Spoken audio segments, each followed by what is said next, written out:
What's going on, everybody? Welcome to another episode of Pretty Lies and Alibis. I'm Gigi Fruit Loop. What you What's know? up? What's up? I'm gonna tell you. We've had some warm weather. Oh my gosh, what happened? Today, I wore shorts and a t-shirt. Bad move. I think I had what do you call it? Uh, Frostbite. Frostbite. Yeah, It's cold. I was supposed to take my grandma to all the different graves to do. We do little Christmas trees every year, yeah. and I was like, "Nope, Grammy, we're doing it Wednesday. It's going to be almost The 60. wind. Yeah, the wind on them graves. Ooh, it's been cold. Freezing cold. Yeah, So real quick, we want to shout out our sponsor, Two Cool T-shirt Quilts. She hopped on our live that we did on Saturday. It was great to see yeah, her, and I was so happy to hear that some of our listeners are ordering, yeah. and that means a lot to us. So thank you guys for supporting her because she supports us, Yep. and it makes a huge difference. So go to twocooltshirtquilts.com/pretty lies and alibis. Check her out and see what she can do. They can take your t-shirts and make them into a quilt that is too cool. Yes, they can. So I just want to tell you, my little 8-year-old nephew who has autism is over here and he lives across the street. So I've been gone all day. I've been Christmas shopping. Just it's been a crazy few weeks. So I finally today went and met my mom out at the mall. We did a lot of shopping. And he was waiting at the window all day for me to get home.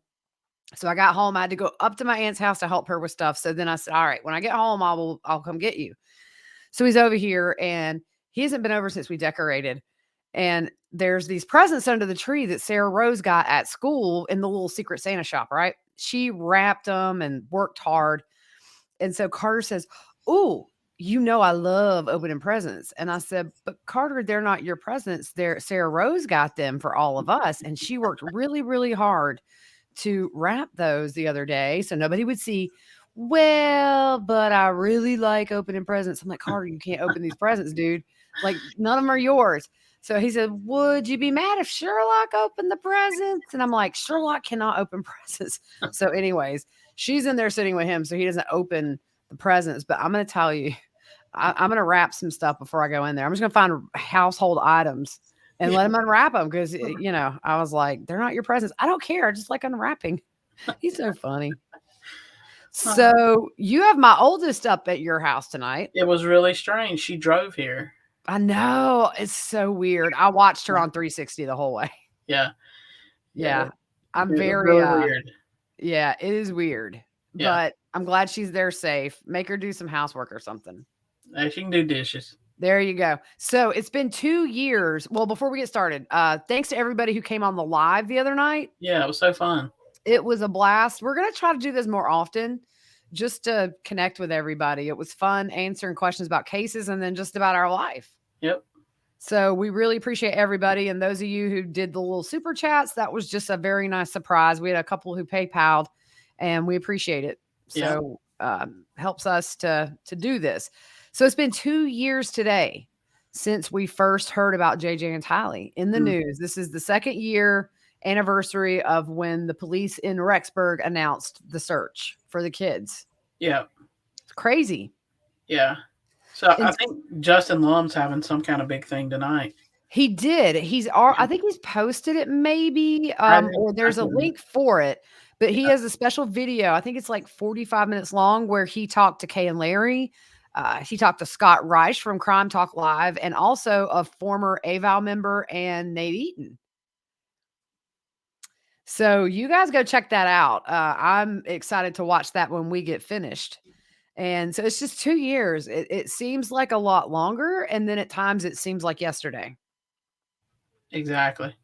Because if you think about it, I remember reading an article online, and then I saw the Nate video where he had found them in Hawaii and was, "Where are your children?" And people are praying for them. And Lori says, "That's great."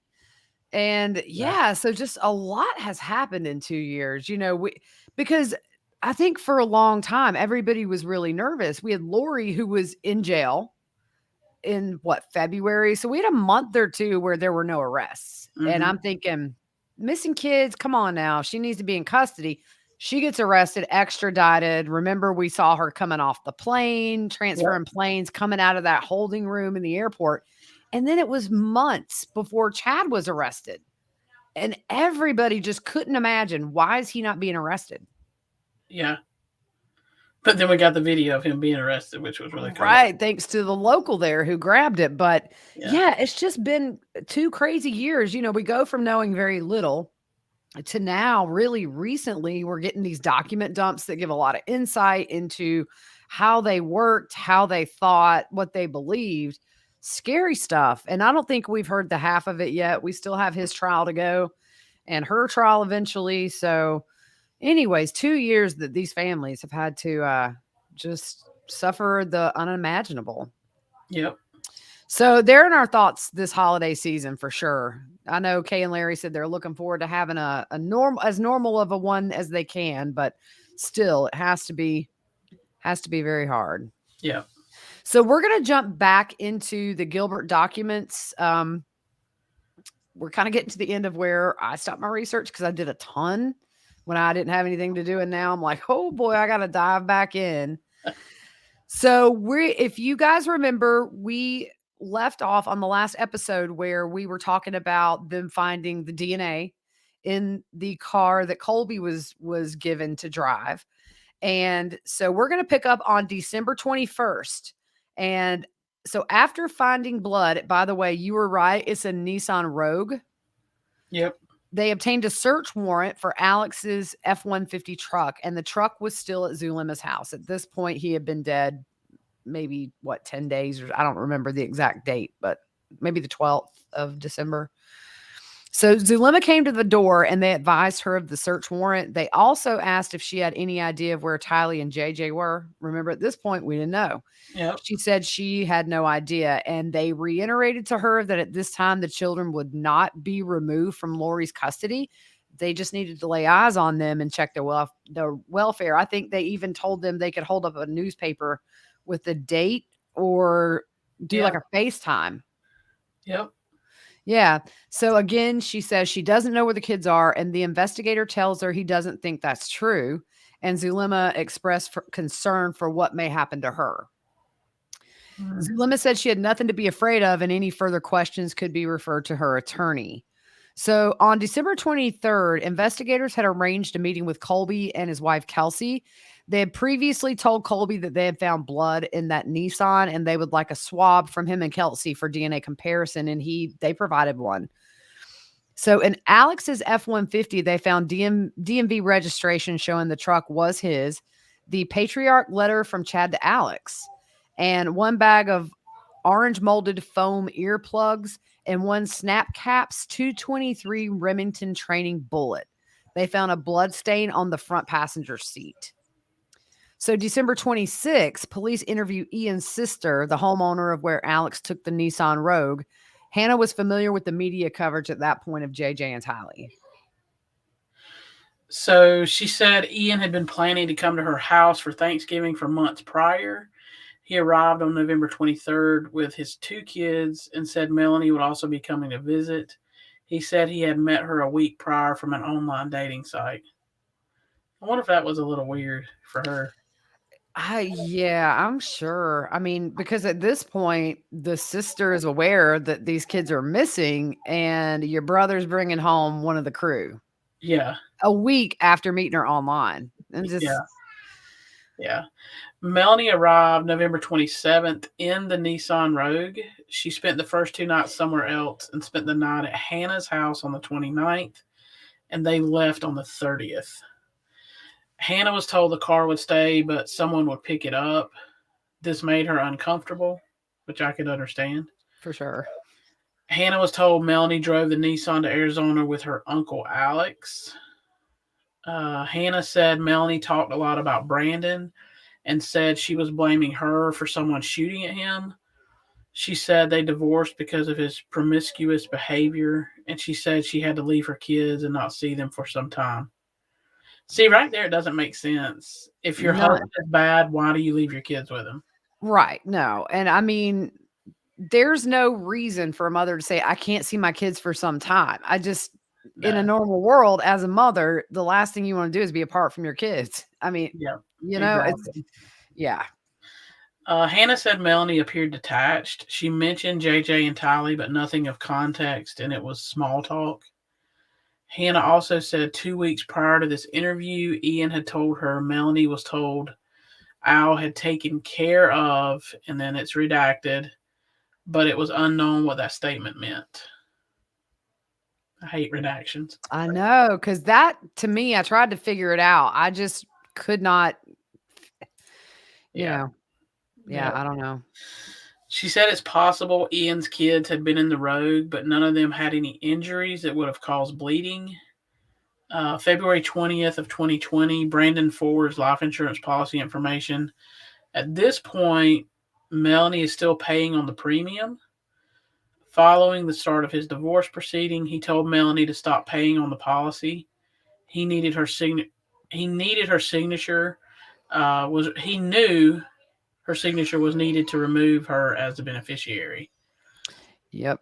As of a week prior to this, she had not completed the paperwork. He gave investigators a screenshot of the communication with him and Melanie about this. You want to Yeah. pick up? Yeah. So on an unknown date, Melanie sends Brandon a text saying, I just want to confirm that the life insurance won't come out. It came out on August 5th. Some of that was redacted, so it was a little hard to figure out what was going on. Brandon texts her on October 8th, 2019, and says he can't stop the payments from her account without her and offers to send the forms to her, but Melanie's did not reply. So October 9th, Brandon texts again saying, I assume you don't want the form, so the insurance will continue to come out of your account. She didn't reply again, and he gave Melanie's the contact information for his insurance agent. So I thought that was odd. I mean, you can sit here and wonder. I don't think she would have wanted to cancel that policy. I just wonder if maybe she wanted to transfer that where he would be paying on it, and which is kind of typical in a divorce. Yeah. You have to take out life insurance on yourself, and sometimes both, sometimes the non-custodial parent or the moneymaker. Yeah. Um, so it's interesting stuff. But too, you wouldn't want to have to keep moving money back and forth between you. Right. Yeah. Instead of him having to send her money, it'd be easier just for it to come out of his Right. account. So the investigator contacted the agent who said the way they had it set up with both of them as owners of the policy was odd. But since it was set up that way, it would require Melanie's to sign or can't cancel or alter the policy. And the investigator called Brandon's landlord, who said his lease began on September 23rd, 2019. Brandon was shot at on October 2nd. So it was he'd been there less than 2 weeks. And if you remember, only a couple of close friends knew where he was. And he did say that Melanie knew where he lived. Yeah. So are you good to pick up? Yeah. Yeah. Okay, go ahead. March 28th, 2020, investigators talked to Melanie's dad, Stephen Cope. Stephen and Stacy divorced in 1996, and he got full custody of Melanie. She was 6 at the time. Prior to the divorce, they had a 6-month separation where Stacy took Melanie to Rialto, California to Barry and Janice's. He thinks Lori was there at the time. When asked how he was awarded custody, it's redacted, but it also said violence was a reason. We broke that down on one of our podcasts. Yeah, I do Some of that. remember way back. Yeah. Yep. Stacy passed away in 1998, which is Melanie's mom. When she died, her family was in Hawaii on vacation, but Alex was home in Austin, Texas with her. She was taken to a hospital, then to a hospice facility. Alex told Stephen he couldn't go in to see Stacy, but Melanie could go so she could say goodbye to her mom. Stephen said Melanie would not be going in without him, so he was allowed to go in the room. And I understand that totally. Yeah, and I mean, if you kind of remember, well, I mean, we were going to talk about it in just a second. I'm thinking, who made Alex the boss? But then if you remember, like, they didn't come back from Hawaii after she died, it seems. Yeah. Who does that? Yeah, that's crazy. I mean, that's so detached, and it's just, I don't know the circumstances. This is according to him. Yeah. But that is very bizarre. when you have a young mother die and you can't be bothered to get on a plane and come back. It's just so Yeah. weird. And we know that Alex spent money on her credit cards after she was dead. Yeah. So Melanie tucked a handwritten note in Stacy's hand, and this was the last time they saw her alive.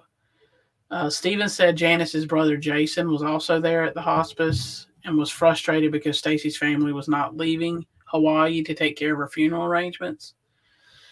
Stephen doesn't believe they came back for her death. And then what we just talked about, Alex racked up 17 grand on Stacy's credit cards after she died, and fraud was never reported. I'm surprised those credit card people didn't go after him. I don't know though. I mean, you would think, because I think when somebody dies, I've never had to do this, but you call and say the person is deceased, and then I think you would have to tell them the date. But I think maybe all that ends up in probate too. yeah, well, yeah. I mean, it's so bizarre. And then you hear of stuff like this, and then you kind of can see how Lori would be so messed up. Yeah. And then with Melanie, losing your mom when you're that young in a situation where when she was not sick, it wasn't happy. And then you're going in to see your mom, and you tucking a note in her hand, that had to alter the course for her in some way. Yeah. But it seemed like she was a really good mom to those 4 kids before Lori came into her life and Alex and started trying to convince her that Brandon, was not a good guy. Yeah. And that's our next point here is Stephen, her dad, said everything with Melanie was fine up until spring of 2019. And he started noticing a change in Melanie's demeanor. She was talking religious stuff all the time. Yeah. So when asked for examples of the change in Melanie's in spring of 2019, he said her mood changed to like a flat affect, which was very different for her. And she would use the terms light and dark spirits and used the term warrior and spoke of the second coming. In May of 2019, Stephen's wife, Christy, visited Melanie and Brandon out in Arizona, and she would come out every year just to help them. Young couple, you got 4 kids, things can get, overwhelming. And she said this trip had a very noticeable difference. The house was absolutely filthy and just not kept up. Mm. There were holes in the wall, and she had never seen the house like this. She said she spent the entire trip trying to clean this house up, and everyone was on electronic devices. And Melanie would constantly be on her phone, and out of the blue, she would announce that she was leaving for a couple of hours to go to temple every single day she was there for that visit. Mm. And by summer of 2019 Melanie had already asked Brandon for a divorce, and he was just caught off guard. He didn't understand why. So they were at his house in Salem, Utah, and he thinks this was June 27th, 2019. This is Stephen, Melanie's dad. They were at his house in Utah. At 2 a.m., Brandon called his cell phone and asked him to come downstairs. He said Melanie had told her dad she wanted a divorce from Brandon. So he said Brandon was just in shock and didn't understand. So he talked to the both of them separately about this. And was speaking with Melanie, she showed him a video and said that Brandon was gay. And the video was from a work trip to Atlanta and showed a man dancing with Brandon along with several other people. So Melanie said, based on this video and a vision she had at temple where she was praying, and the vision was a meter. Okay. The meter went from 0 to G, with G being gay, and the meter went to G, and she knew he was gay. That is the dumbest thing I've ever heard in my life. Okay, plus he's dancing with other people. Okay, big. Oh, wow. I mean, if that's the case, Have you seen a dance floor? oh, for real. I dance with girls and guys when I'm on a dance floor. I don't care. Yeah. Yeah, it's grasping at straws. I mean, honestly, props to her dad for not busting out laughing, because that is the dumbest thing I've ever heard in my life. So when Stephen asked about the validity of this vision, Melanie interrupted and said, I had my revelation. You go get your own. Wow. So Stephen talked to Brandon, and he said he was the designated driver at a work-related get-together, and he said he's not gay. So when asked of examples of the change in Melanie in spring of 2019, it was the mood, just, going to temple a lot, and then all of a sudden she thinks Brandon's gay. Yeah. He said Melanie and Lori were friends, and Melanie was hanging out with Alex, who he didn't trust. He was disappointed when he heard Melanie had put the kids' stuff on the road when moving out. He had regular communication with Melanie up until December 24th, 2019. She called him around 10:30 p.m. where she told him she wanted to come inside with Christmas presents. He said she was sitting in front of his house, even though Melanie said she knew, even though she was a few minutes away. He thinks she thought the kids were being hidden at his house and wanted to see if there was any movement with the kids before she said she would arrive. Ian was with her, but Stephen had no interaction with him. When he asked about JJ and Tylee, she refused to answer. See, this is where when you read stuff like this, Mm, you can't tell me that refusing to answer her doesn't say you're hiding something. yeah, If she truly had no clue about JJ and Tylee at all, and we don't even need to go there where uh when has Lori ever given JJ to some random babysitter in a new town and he spent the night? yeah, I would be like, "What?" And then maybe she wasn't close with Tylee, but she just buys all this. I think to me that was a big thing, the yeah, non-answer. Otherwise, you would say, "Hey, I mean, Lori says they're with the babysitter, Tylee's at college," and yeah, leave it there. yeah. So when asked about the shot at Brandon, she said, "How do you know he didn't shoot at his own vehicle?" I want to stop here. She's speaking to her father, who raised her, Yeah. who her, her and her mom and dad were divorced, but he raised her. And up until 2019, like you have open communication, everything's fine, and then all of a sudden, all that stops. There's issues.